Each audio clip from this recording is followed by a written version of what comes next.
Hi everyone, how's it going? My name is Matt Jarbo. Welcome back to another episode of Podio Commentary, a series where I look at the history of a movie that I've recently watched and talk about how it came to be, as well as giving my thoughts on it overall. It's a mixture of history and review, all done from a conversationalist perspective. And I wanted to kick off 2022 and of course the return of the show by talking about a movie that I've been meaning to watch for a number of years, and that now is Extraction starring Chris Hemsworth.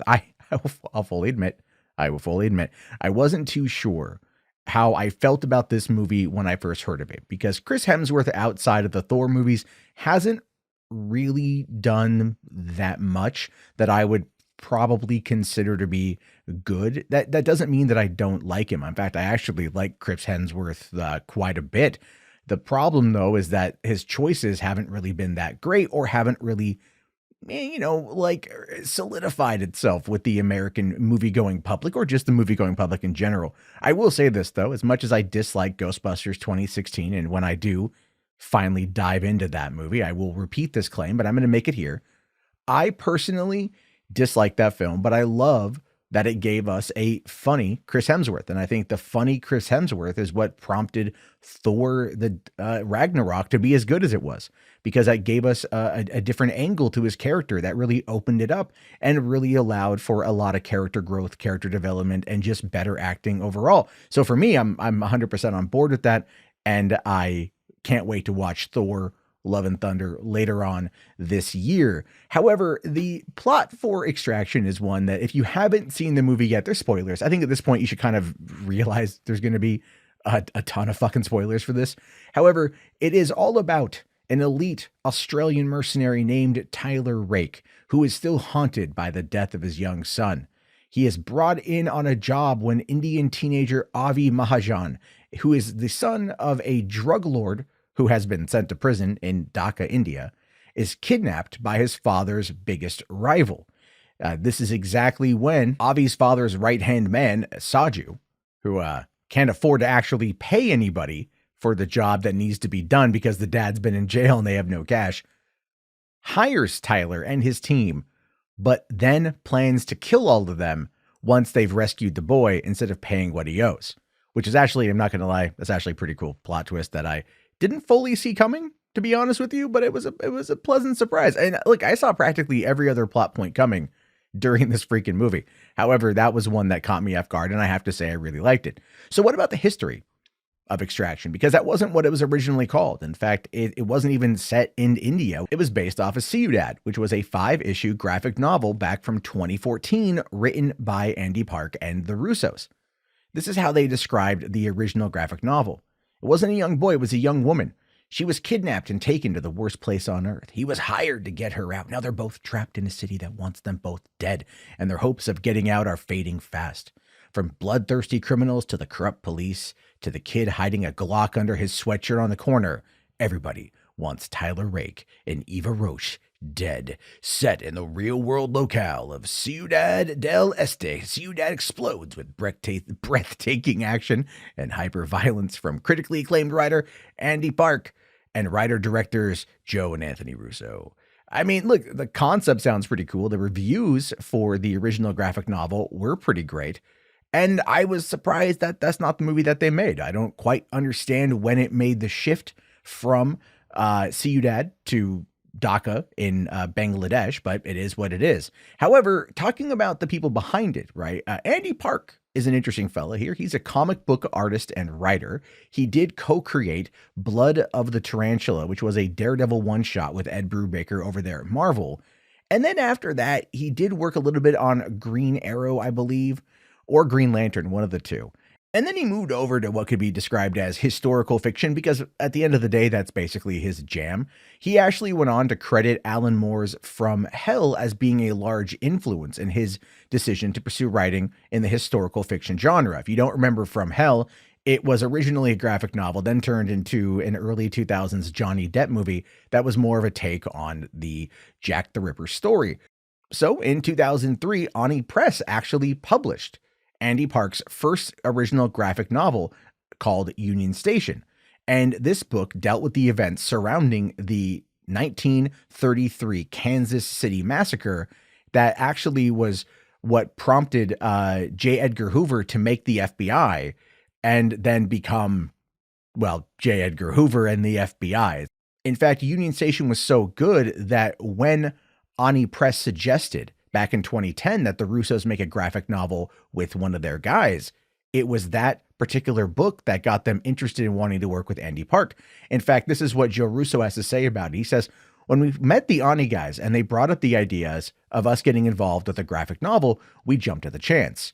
And we dipped into our cache of long gestating ideas. We looked for the one that we thought would translate best to the medium. We felt that the hermetic nature of the Ciudad story combined with the genre would make a good fit. We partnered up with Ande Parks, whose Union Station is brilliant, and that's how the book came to be.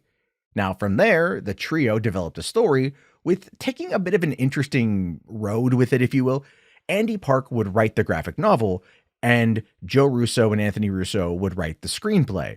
Park actually made a comment on this arrangement. He says, the book isn't an adaptation of a movie or a screenplay.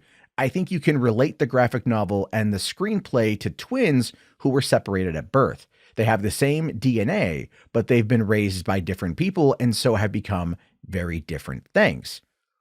Which, when you think about what became of Ciudad, the script, and how it was eventually turned into Extraction, that does make a fair amount of sense, and almost like they saw it coming from that particular perspective way back in 2010 when they were developing the property. But as these things always tend to go, you know, when you're putting together a graphic novel or just a story like this in general, especially if you're a filmmaker, you're going to want to see this thing moved to the big screen, right? That's always kind of been the goal, I think, was to get the graphic novel popular and then to adapt it to the big screen. So 2 years after they started working on this story, on March 5th, 2012, Deadline actually reported that Dwayne "The Rock" Johnson had signed on to play Tyler Rake in the adaptation of Ciudad, which would be directed by the Russos. And it was announced that that was their first film since they had done You, Me, and Dupree in 2006. Now, You, Me, and Dupree, I don't think is that good of a movie. I was very shocked when I first learned that the Russo brothers were coming off of that movie to do Captain America: The Winter Soldier. That was until I saw the first couple seasons of Community, and I realized that they had done some of the best, more action-inspired episodes. And I was like, oh yeah, no, 100%. Like, I'm really, really, really interested to see where this goes. So, I mean, them directing the movie would have been pretty cool all the way back then, but obviously it went a different direction. Here's a little fun fact, though, about that same day, March 5th, 2012. While Deadline reported that The Rock had signed on to play Tyler Rake in the adaptation, Variety had also reported that The Rock had signed on to star in Hercules for Brett Ratner.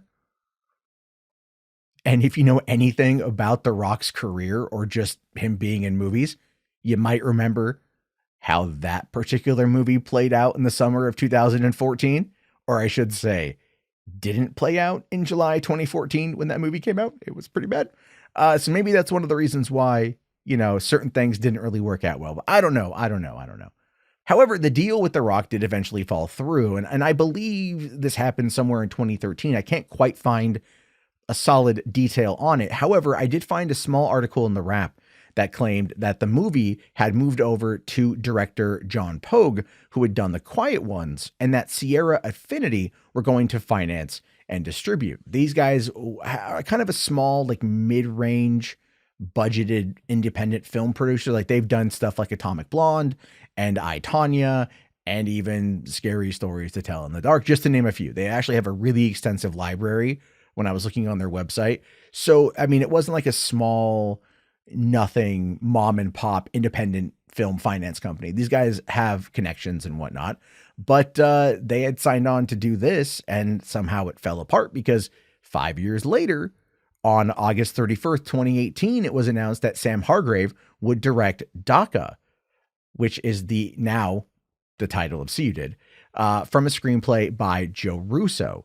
And Hargrave was an interesting choice, I think, for the director. He was chosen for a number of reasons, right? Like he started off with the Russos as Chris Evans' stunt double in Captain America: The Winter Soldier. Then from there, he was promoted to stunt choreographer for Captain America: Civil War, and then stunt coordinator for Infinity War, as well as serving as the second unit director on the film. They actually have spoken very highly of him. They've said that he is a great storyteller, that he understands action, and they really wanted to work with him on something like this. And you can obviously tell if you've seen the movie, he definitely brought it in a number of ways, especially that 11-minute and 29-second quote unquote one-shot action scene, which we'll talk about a little bit more here down the road. Chris Hemsworth was also announced on that day to play Tyler Rake in the film. And when he was asked about this during the press tour for the movie, about why they chose to work with him, and I would argue typical Chris Hemsworth fashion, he said here that, and I'm not going to do an Australian accent, so don't worry. He says, I think that they went to all the other Chris's first and were scraping the bottom of the barrel by the time they got to me. It is what it is. I don't know. They could have. If I'm going to give my take on this, okay, here's why I think they went with Chris Hemsworth. Chris Evans, huge star. All right. Chris Pratt, huge star. Because he had the, not only Guardians, but he had Jurassic World. Chris Pine, maybe could have gone Chris Pine. I don't think, maybe he's a little bit older, right, than Chris Hemsworth and whatnot. But Chris Hemsworth, as I said at the beginning of this, didn't necessarily have what you would maybe argue like the most extensive library of successful films. He had done a couple things here and there. They just hadn't really worked out in a way that I feel like, would have been like worthy of a larger paycheck. And the budget on this movie was only $65 million. So that's kind of low, comparatively speaking, for Netflix. Like if you look at the movie Bright, which is one of Netflix's first original films, that was a massive movie for them. $90 million budget. They paid Max Landis like $3 million for the script because they wanted to launch it into a franchise. And then, of course, he got, Me Too'd, and it torpedoed, I think, that almost that entire franchise outside of an animated movie. I don't even know if that came out or not. If it did, they didn't promote it. But then again, it's Netflix. We kind of come to expect that at this point in time. However, I feel that's why Chris Hemsworth probably got the role. He probably got the role because it was like, look, dude, we got this movie. You want to do it. He actually says here that he read the script and he was like 100% on board. And even when Hargrave had signed on to do it, the joke there was like, all right, Avengers assemble. We have a great team. Let's make this thing a reality, because they were basically all coming in from the Avengers group. And that's people you can trust and people you can work with. And people are going to get the job done, and they're going to be professional and hopefully keep it on time and under budget, which is something I think they probably did. I mean, once they got Chris Hemsworth on board, now it was time to round out the rest of the cast. And I will fully admit I'm probably going to butcher these names, and I am insanely sorry. I've even gone as far as to look up some pronunciations online and not been able to find anything that really helps out. However, Avi Mahajan Jr., the second lead, the boy in the movie, who was great in the role, in my opinion, was played by Rudhraksh Jaiswal. Randeep Hooda as Saju Rav, a former Special Forces lieutenant colonel and the head of Avi Mahajan Sr.'s cartel, kind of. Golshifteh Farahani as Nick Khan, a mercenary and partner of Tyler. And her character was interesting, albeit like completely underdeveloped. I got that there was a little bit of like tension between the two. Like at one point in time, they'd probably bumped pelvises, but they didn't really linger on that too much. And it was kind of left to the audience to decide. However, maybe, we'll get more out of her in the future. I don't know. And then, of course, we got a very unlikely surprise in my mind. That was David Harbour popping up in the film as Gasper, who was a former teammate of Tyler living in Dhaka.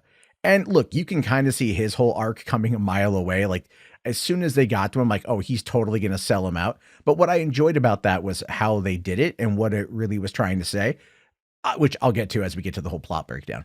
And then, of course, you have the big bad of the movie, Priyanshu Painyuli as Amir Asif, the Bangladeshi crime lord who is the rival to Avi's father.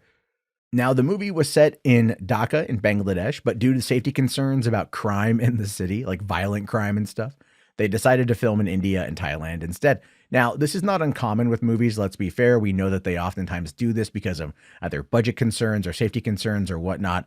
However, like people in Dhaka were kind of pissed off. There was actually some controversy that came out when the movie came out about the portrayal of the city. Never mind, I decided to look into what the U.S. State Department has to say about travel restrictions or just warnings if you were to travel to Bangladesh, specifically Dhaka. And it says here, exercise increased caution in Bangladesh due to crime, terrorism, and kidnapping.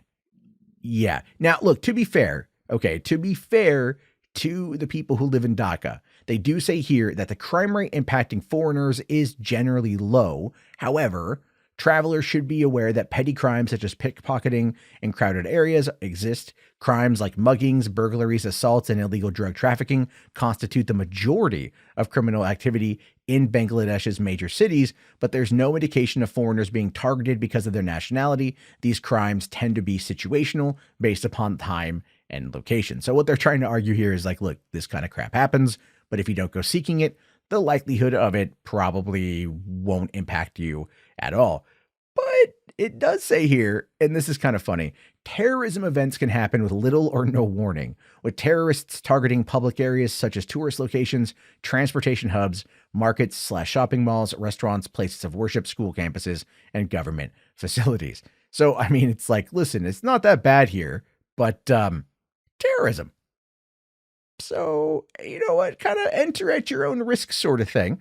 And they decided to not do that. They actually decided to head over to Thailand, which is not uncommon. And they actually used a lot of locations in Thailand that had been filmed for other movies beforehand. But then they had the challenge, the production design challenge, if you will, to give them a completely different look overall. In fact, production designer Philip Ivy's challenge was to paint Thailand in the chaotic colors of Dhaka, from the bridges to the marketplaces. They had to take care of those little details that would allow the viewers to believe that they were indeed in Dhaka. Here's the thing with that. And I'm just being honest here. I'm just being fair. When you look at the idea of, of like an American audience looking at that, they're not going to know what Dhaka is. They're not going to know what Dhaka is. They're not going to know about what the city looks like. I get for like authenticity, they were trying to make it a big deal. I get that. But it's also like, come on, like, let's be fair here. Like, a lot of Americans aren't going to know. There's a lot of Americans out there that don't even realize when they don't shoot movies in American cities in America, that it's a different city. We're not the brightest when it comes to the set dressing. I'm just being honest with you guys there. However, they did say about filming in India that it was an amazing and unique environment. This is coming from Sam Hargrave himself, saying, "I've shot in many countries all over the world and nowhere was quite like this, but the enthusiasm for what we were doing was incredible. We'd leave the hotel and people would be following us to set, not necessarily to be intrusive, but they were just so invested and so involved because we were in their community and their space in Ahmedabad, India. They were so supportive." And I love this little story here. He comes out and he says, "There were times we'd walk out and there would be thousands of people on the balconies and rooftops just watching and enjoying live theater. And they would cheer after a take, or if Chris looked up and waved a hand, it was like a rock star had emerged. And they were just screaming and hollering. But that energy, I think, helped all of us to continue with this monumental task we had placed in front of ourselves. And I'm so super appreciative to that whole community for the support and enthusiasm they gave." Now, if you watch the movie, the way that they shot it, the way that they edited it, you would not tell that there were thousands upon thousands of onlookers. You just wouldn't tell. I didn't see anything that would really kind of give away for that. And that's great. That's great. That's very, supportive of the community, which I like. And because I love seeing it when the town comes out, When I was a kid, the final scene for the movie Dr. Giggles was shot in the park down the street from my house. And like the whole town turned up just to watch the set burn, just like that one shot. They just shot it like that. So, Hollywood magic will attract literally anybody. And when you see a celebrity, no matter who it is, they will be treated like they are royalty. In this case, it's Thor. And I think a lot of people in India, they know who Thor is. I've seen some of the video footage coming out of those screenings of when, Avengers Assemble finally happened in Endgame. And a lot of people out there really, really like Chris Hemsworth, I think. So that's great. One of the interesting little tidbits that I was able to find on this was talking about like how they actually were able to like do the gunplay, because it is different in these different countries, how they handle all this stuff. And Hargrave actually, because he's a stunt guy. So this is kind of what he does. Now, he says that the nationwide ban on firearms on location in India was like super strict.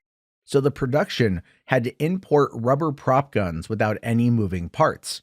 For the first major action sequence, for example, these dummy weapons were used exclusively without any blank rounds being discharged. The entire sequence had to be digitally animated in post to give the impression that the shots were being fired. Now, I noticed that while watching the movie, I really did, but I kind of expect it now from a lot of these films. I kind of expect it now following the situation with Alec Baldwin in the Rust shooting, like that accidental discharge and how that led to the death of the director of photography. And, obviously, like in certain countries, in certain places, you're not going to want to have real guns because you're not going to be allowed to. So I always figured they added in a lot of that stuff digitally anyway. I mean, go back and watch Live Free or Die Hard. I think it's the extended edition of that movie, the unrated edition of that movie. And you can flat out see them like add the digital blood spray. It's like, look, it's been happening forever in movies, ever since the CG was able to kind of recreate squibs and blood effects and everything else. It's not that big of a deal, but I understand like the need for authenticity. I understand the desire for authenticity, but this is one of the things where everything happens so chaotic and so fast. You don't care because it looks cool. And that's kind of the whole point, isn't it? Here's another thing. And I found this on the IMDb page about the trivia.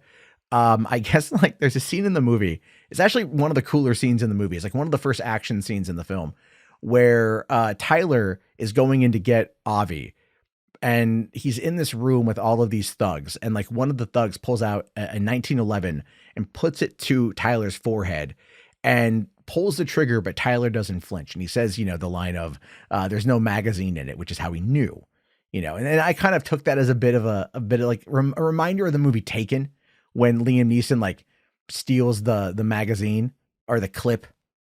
No, it's the magazine, right? Out of the one guy's gun, and the guy didn't notice it didn't have any bullets in it and stuff, like a little line like that I thought was pretty funny. However, according to this one person who happened to watch that scene and not be very happy with how they handled it, the 1911 pistol will still fire a chambered round even with the magazine removed. And Rake, who was apparently very proficient in firearm safety, considering the whole ex-Australian military special forces thing, would have known that the 1911 would have been able to still fire a round if one was in the chamber, and wouldn't assume that the gun was safe without the magazine.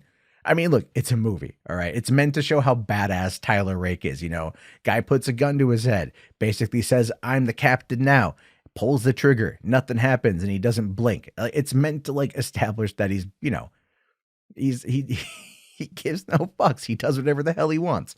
And then of course, after that, the action scene is insane. Like he just beats the crap out of all those guys like brutally. It was really, really, really good stuff. So, if that's your problem with that scene, then that's on you, buddy. I personally really, really, really liked it. Now, there was, again, as I mentioned a little bit before, there was reference to an 11-minute and 29-second one-shot action scene. And it's a glorious action scene in the movie. You can really feel it. After like about the first minute, you're just like, oh my God, they haven't cut yet. But if you really pay attention, and maybe this is just because I watch a lot of movies, you can see where they cut. You can see where they were blending the scenes together. In fact, Hargrave here did talk about it a little bit. He kind of gave a summary saying that the shot was made up of about 36 different stitched sequences. Some of those sequences took about 25 takes in order to line them up correctly. And look, at the end of the day, you can see it.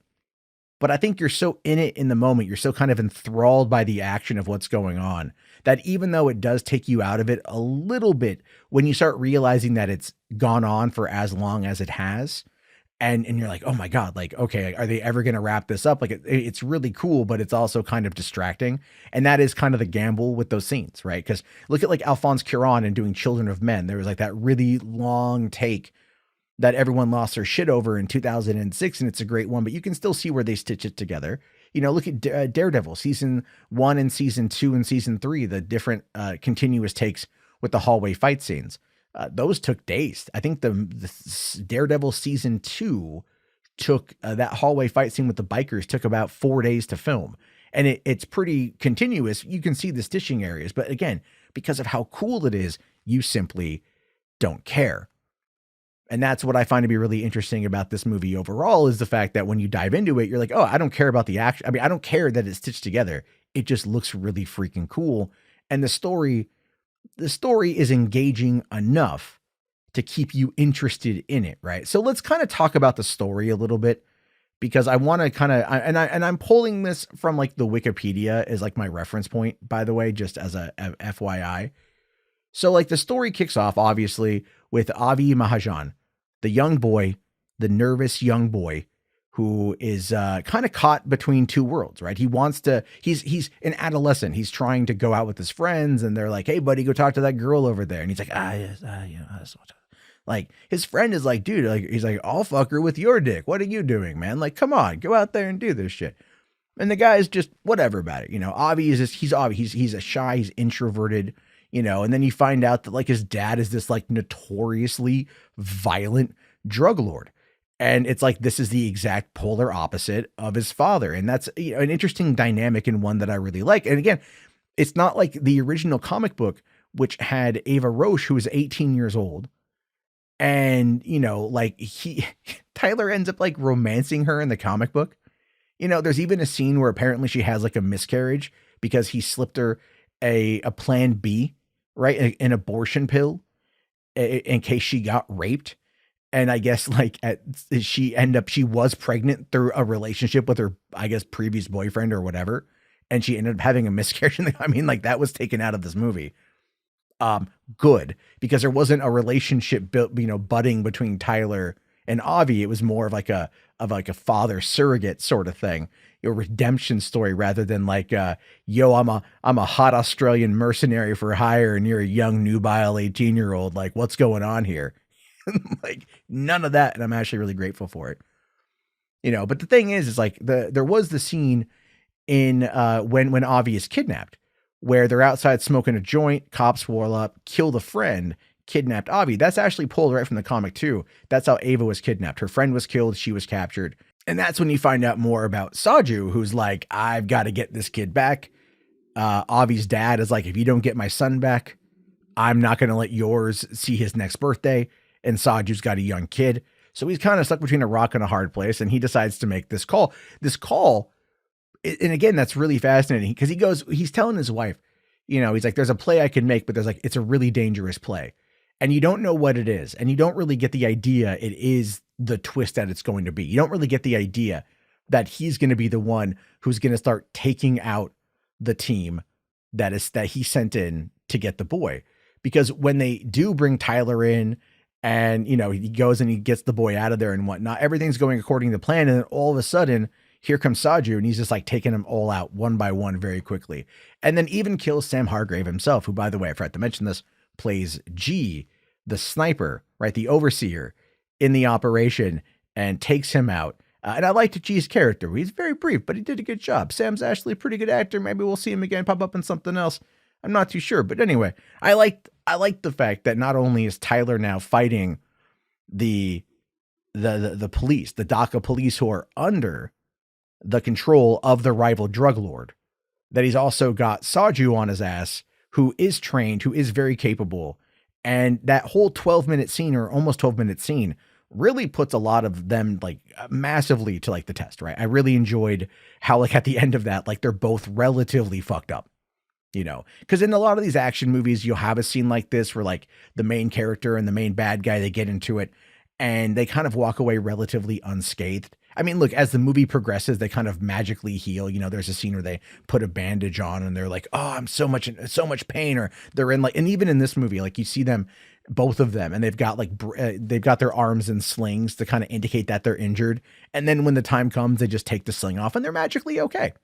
At least in Tyler's case, like it shows him taking a lot of pain pills for everything else that's going on. Cause you see, he's been beat to shit. He's got scars and stuff all on his back, you know? So clearly the being a mercenary for hire has had an impact on Tyler's physical form. And I, you know what, here's the thing. I like that. It's a subtle nod to the realism.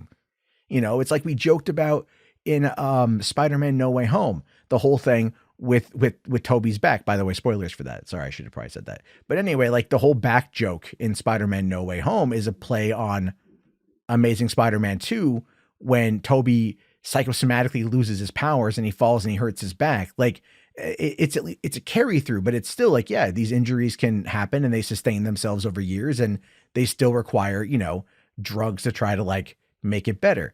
So I thought that was kind of interesting, like how they played that up, and especially really enjoyed it when they got to Gasper's place, because for one, David Harbour is awesome. I love David Harbour. I like that they brought him in. He was kind of like just like the cool, laid back, drunk guy. Like you're not really expecting him to turn tail to be the double agent. But at the same time, his whole reasoning for being the double agent I enjoyed, because, when you're looking at it, you're like, okay, he's not doing it for the money, because there's like a $10 million bounty on this kid's head. He's not doing it for the money. He's not doing it for any other reason. Okay, well, the money plays a part, but I would argue the motivation for the scene has more to do with the fact that he's trying to protect his friend, because he's like, look, you saved my life. Here's me saving your life. I'll go upstairs. I'll kill the kid. I'll drop you off at the border. You escape. You get 5 million. I get 5 million. We're done. That's the deal. It's it. It's all good, because his kid and his, here's the thing with that too. His rationale for that was actually kind of like compelling. You know what I mean? Like his rationale was relatively compelling, because like, look, that kid is a walking corpse. All right. Like what's going to happen? You get him out. Who's going to protect him? His dad doesn't have any money. His dad doesn't have anyone to protect him. Now with the other guy, right? Amir feeling disrespected. And we've already got a bit of him at this point in time, like, with that one hoodlum kid cutting off his finger and stuff, like he doesn't care. He'll throw kids off balconies. He'll make him cut their fingers off to show loyalty. Like he doesn't care. He's all about control. And now he's been slighted. Now he's been embarrassed. So why in God's name would he ever even say any, why would he not just kill this kid and like cut his head off and put it on a pike as a warning to fucking everybody? Which is, you know what? That's sound logic. I'm not going to lie. As far as logic is concerned, that is pretty goddamn sound.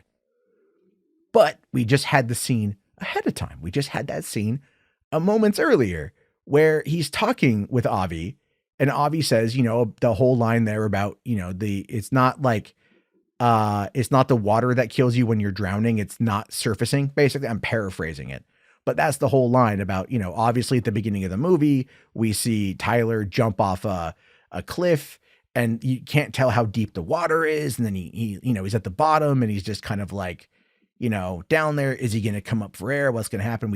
Obviously he's dealing with some personal shit. We get all that. Like the motivations were kind of tropey. The movie itself is very tropey, but it's tropey in a way that I don't care about, because the moments in between the tropiness are actually pretty interesting. And I like that they're interesting, because we also get a little bit of backstory about Tyler and his loss, about losing his son, his 6-year-old son, to fucking cancer.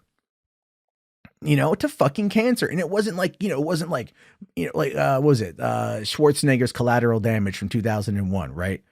Where his son was killed in a terrorist bombing in DC, where then he goes to South America to like take out the guy who did it, which, by the way, that's a great movie. You should check it out. All I'm saying is like this time around, it's not like it's the fucking silent killer. You know what I mean? Like it's not like my arch nemesis killed my boy, or my boy was killed in a terrorist explosion. It was cancer, but the thing with it is though, and this is where it kind of ties into, let's say, a little bit of Jeremy Renner's arc in The Hurt Locker, which is like, he volunteers to go back to the Middle East, the war in the Middle East. In this case for Tyler, it was Afghanistan. And he couldn't deal with the pain of his son being sick and not being able to do anything. So he volunteered to go on his 3rd tour of duty. And while he was on his 3rd tour of duty, his son died. So he's like, he ran away to escape the pain. And then there's the regret from the running away. And then now he's still running away. And obviously, I mean, look, come on, again, tropey. This is like, Mick Action, McTropeyville kind of thing. But the tropey nature of this, it establishes the connection between Avi and Tyler, which I really enjoyed, because we could see there at this point that they were like trying to like establish a bond. And it was like, look, if I couldn't save my kid, I could at least save you. It's not about the money. It's about getting you out, and obviously that was kind of going to be the case anyway, but at least I felt the moment earned it. I felt the moment really earned that whole approach.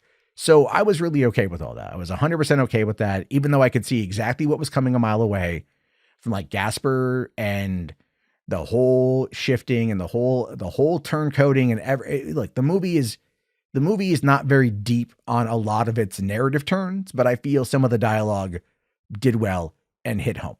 And then, of course, like I said, Gasper turns, they get into a fight right before he's going to kill Rake. Avi, with Gasper's gun, shoots Gasper dead. Predictable, but still worthwhile. I thought the acting from the kid was really good. I thought he did a good job in that scene because he was terrified. There was also a moment earlier on where he talked about how like he knew his father was a killer. And he had made a comment to Tyler about how like, if you die, that's my fault, and that's a lot of guilt to put on this kid, because I was thinking about it while I was watching the movie.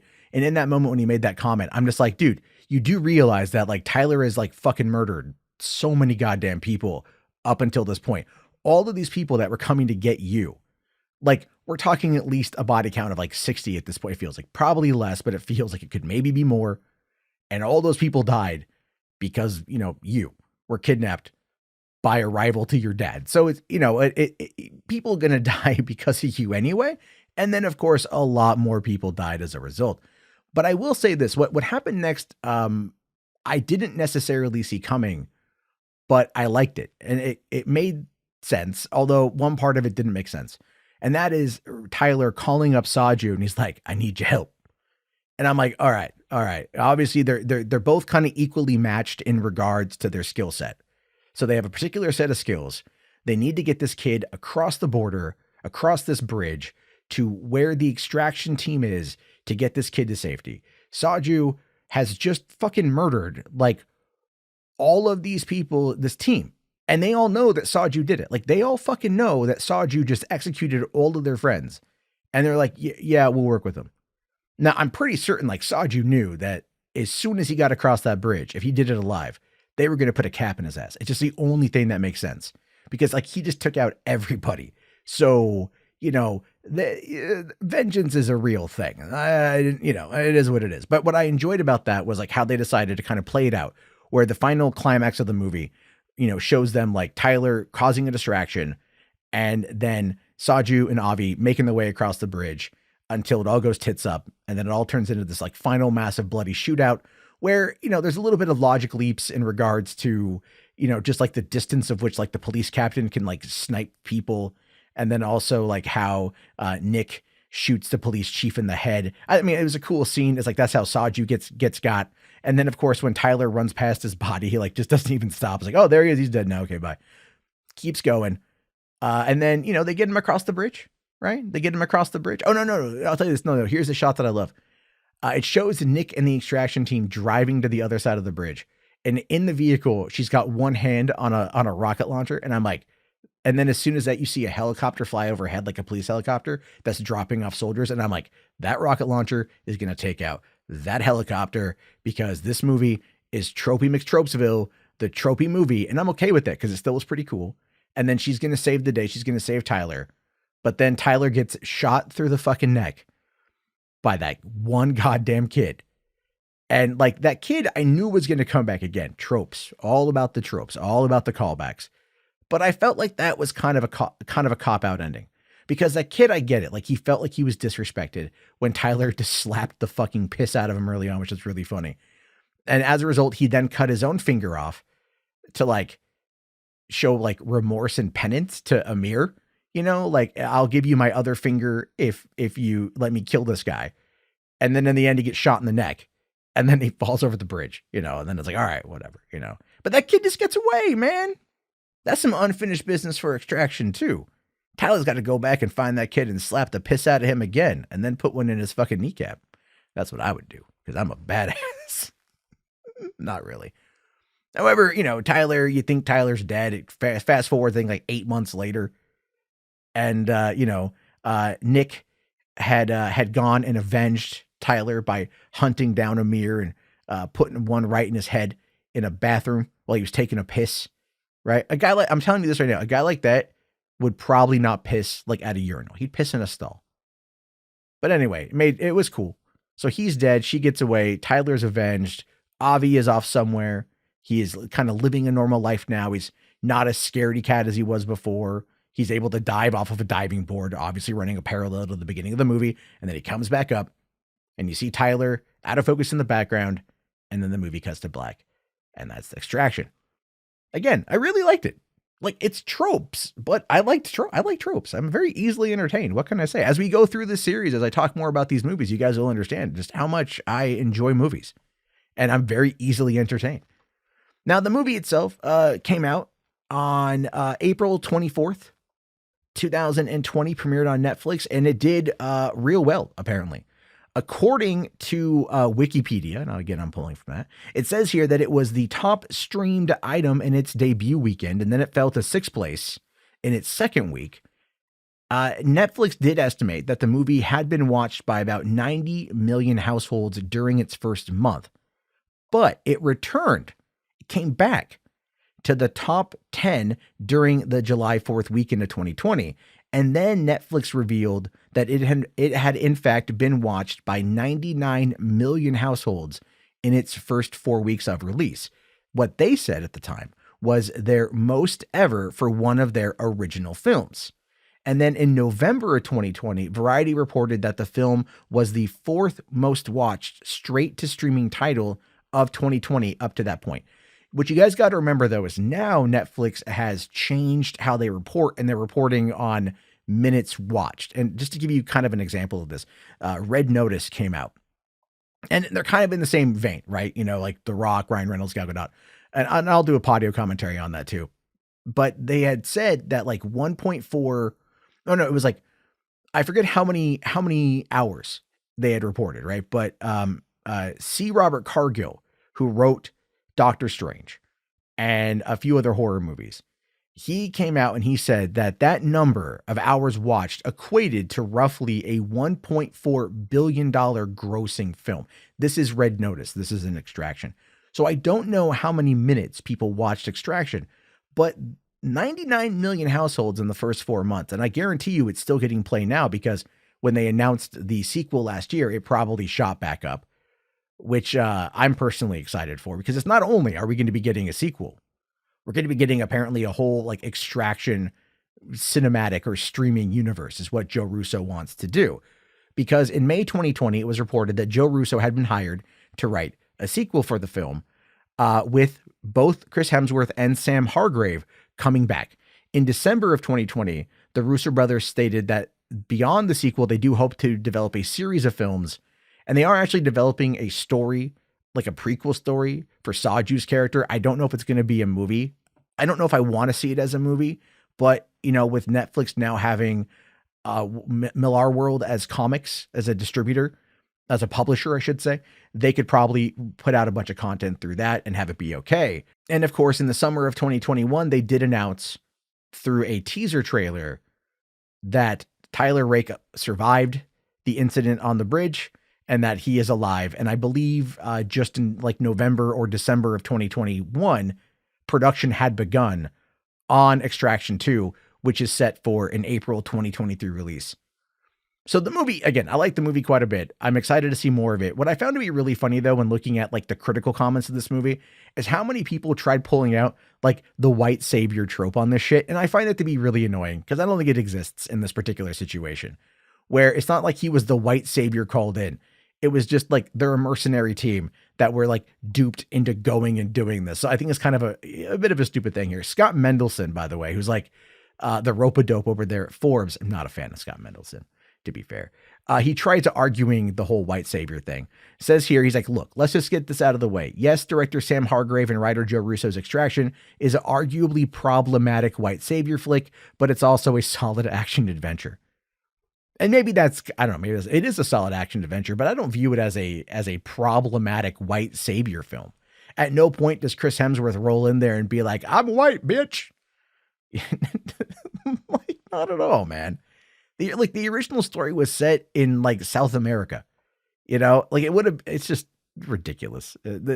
Anything to run a narrative, I think, but that's just my take on it. Anyway, that's the Podio commentary on Extraction. It is arguably a much longer episode than I usually put out. Not scripted at all. I just want to make that abundantly clear. More from a conversationalist approach. But I had a lot of fun putting this together, guys. I had so much fun putting this together. I had so much fun talking about this movie. And I appreciate it if you made it all the way to the end. If you made it to the end, do me a solid. Type Tyler Rake in the comment section on YouTube. Subscribe if you're listening to this on podcasts. Follow me on Instagram at real Matt Jarbo, and let me know if there is a movie you want me to do. I also stream most nights Hollywood After Dark over on youtube.com/3bucktheater, where I cover the daily news and I joke around quite a bit, and it's a good fun time. Come over there, check it out. I'll talk to you guys later. See you next time on another episode of Podio Commentary. Have a great one, and peace out.